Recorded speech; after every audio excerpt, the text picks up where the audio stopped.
Hey, what's up? This is Ricardo at Parts People, and in this video, we'll outline the steps for completing a part replacement on your Dell PC. Visit our website and use this coupon for a 5% off discount.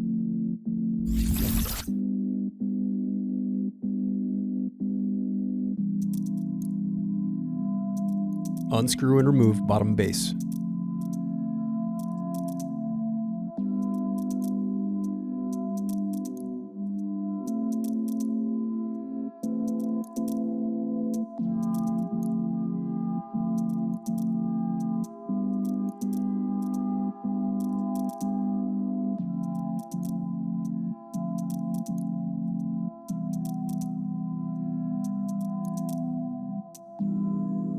Thanks for watching. Don't forget to like and subscribe if you enjoyed this video. And if you need more, check out this playlist to watch other tutorials for your laptop. You can also click here to find parts for your laptop at partspeople.com.